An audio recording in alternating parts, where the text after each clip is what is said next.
Welcome to the Ultimate Bloons TD6 strategy series, where I'm going to be showing you strategies for every single tower from the Dart Monkey to the Beast Handler and every single path in between. This will show you how to diversify your setup and get better, along with seeing some stats, tips and tricks, and all of the strategies for every single one of the towers. And although that the series is geared more towards Chimps mode, this will also show you a lot of tips and tricks that apply to the standard game and will allow you to win with a new style.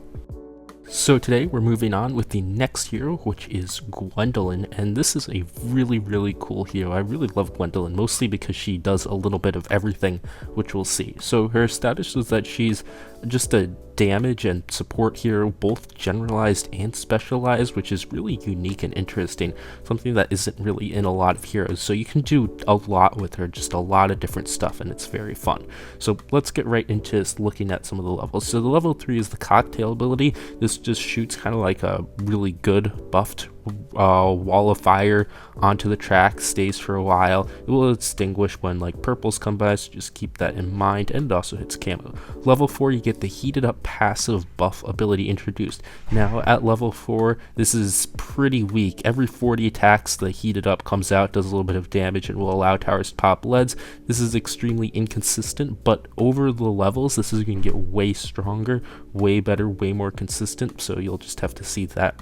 Level 5, the special buffs are now applied to fiery towers. So this is like the bottom path, mortar, ring of fire, dragon's breath, all that cool stuff. Level 6, we amp up the damage a lot with 2 projectiles this time, effectively doubling the damage from the main attack. Level 10, we get the firestorm ability. This will apply heated up to all the towers on the screen while dealing a lot of damage to all the balloons that it affects on the entire screen too.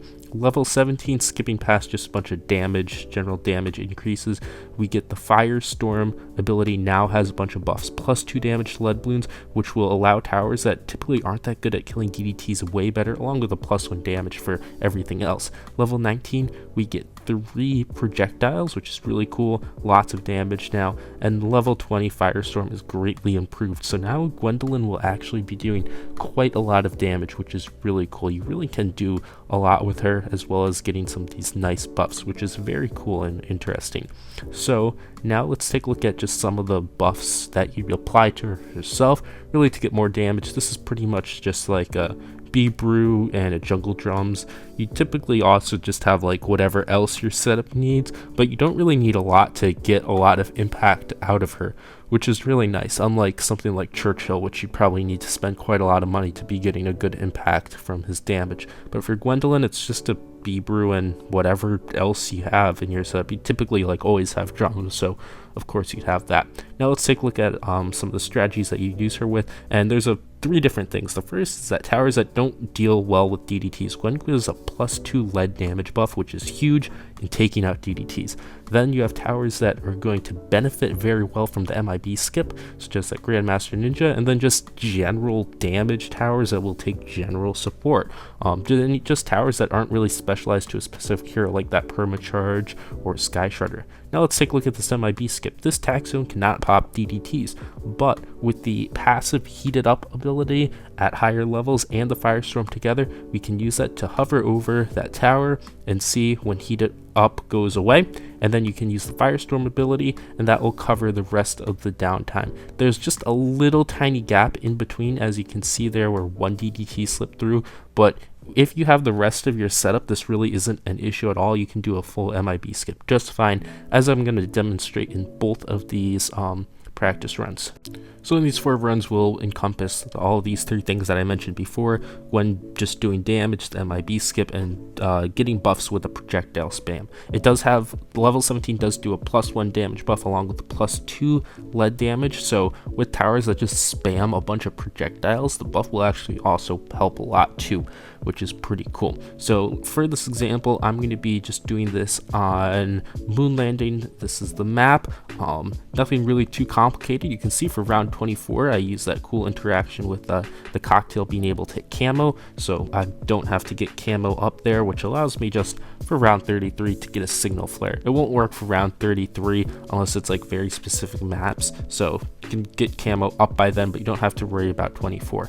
I'm just going to be going for an ultra juggernaut in the mid game, and I'm going to get a Comanche Commander later too as my main damage. So as you can see, I'm just pushing through that. We get Gwen. Gwen's going to do a little bit. We can use the cocktail when needed, but this is an easier map, so we really aren't going to be seeing the effects of Gwen until later. And there was one thing that I kind of did screw up in this run, which is I did not put the heli close enough to Gwen to get the buff. The towers have to be in range of the hero for the passive heated up ability. The level 10 will shoot anywhere, so that's just a little mistake that I did.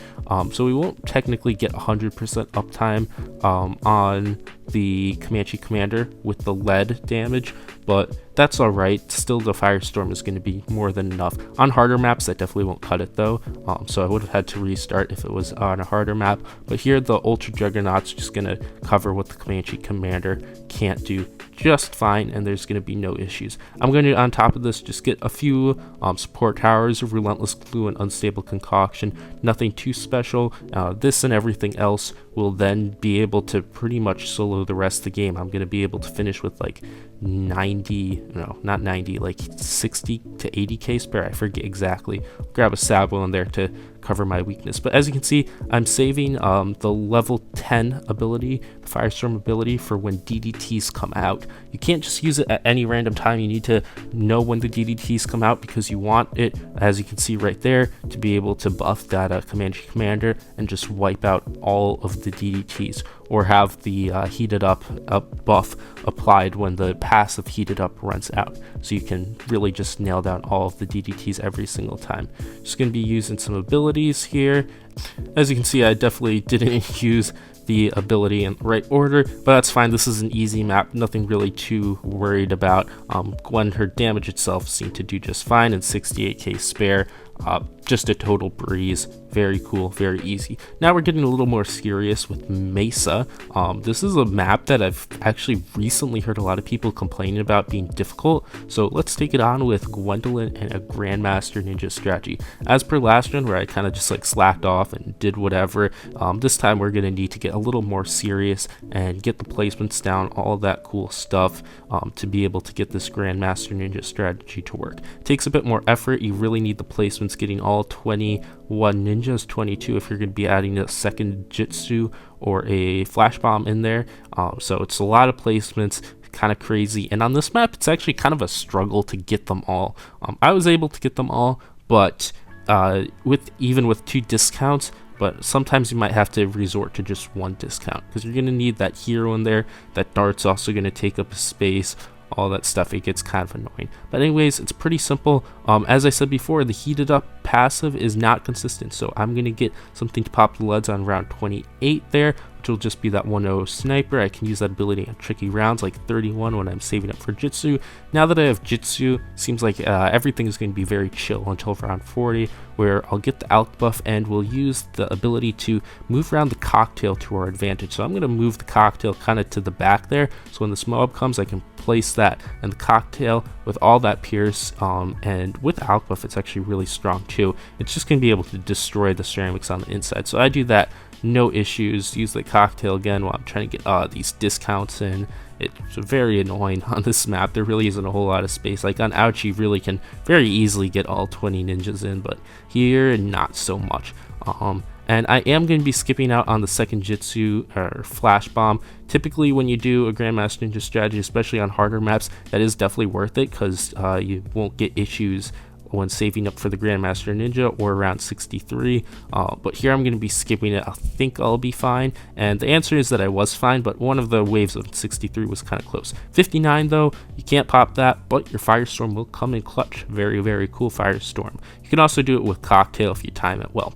Anyways, we're just trying to get all the stacks up for round 63 here, and then for round 63, the first wave was very close, so I ended up using the Cocktail for the second, throw that down, and then the Firestorm for the third, and it's gone. The third wave of 63 is longer, so I probably would have died there if I didn't use that. So good to use on round 63, and then 67, no, not 67, 76, and both waves of 78, you can use the Firestorm too, and I do that just there. Very useful, kind of like Quincy, pretty much the exact same thing with the Storm of Arrows. There's a few other heroes that do that, such as Sai and Sauda, so that's pretty nice. We'll be able to take out those waves just fine. As you can see there, use that and we're good. So I did get the all 20 ninjas, and it was kind of crazy. If you want a tip for it, what determines if the ninja is in range is if the range touches the pixel in between the middle of the feet of the Bloon Jitsu. It's that one specific pixel. If it's in there,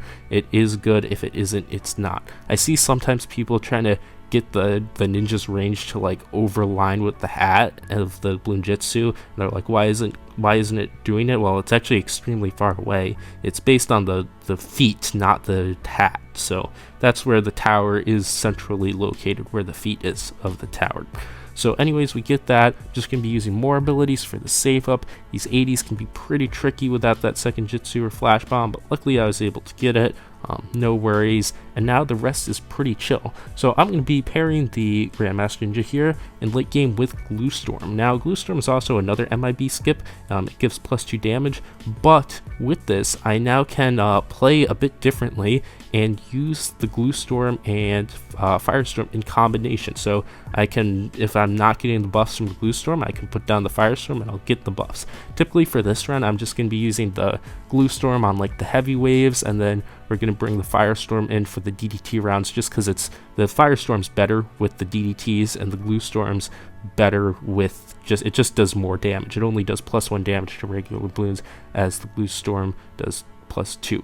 So that's going to be all chill. Like, I'm going to use Glue Storm here, and then we'll use the Firestorm on 99, and we have no MIB, but these abilities and using them at the right time is going to take out the DDTs no problem. We don't have to spend money on the MIB. I can get more support, all that stuff that will guarantee me to be able to beat 100 and just make this run so easy and so smooth.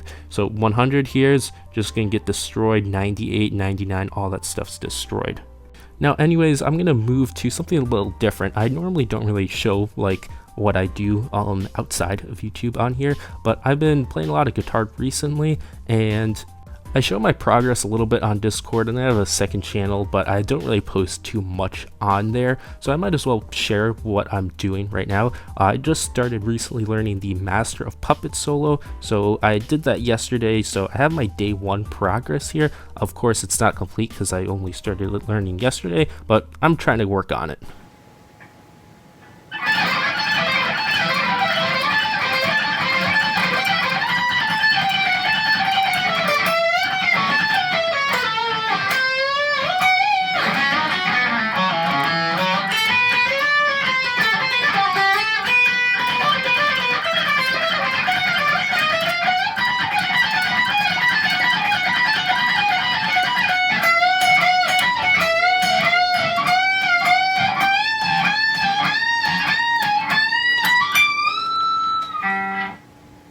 Thanks for watching. If you want to help out the channel, you can check out these new videos, like and subscribe for more content, support the channel by becoming a member, and joining the Discord to chat with the community. Bye!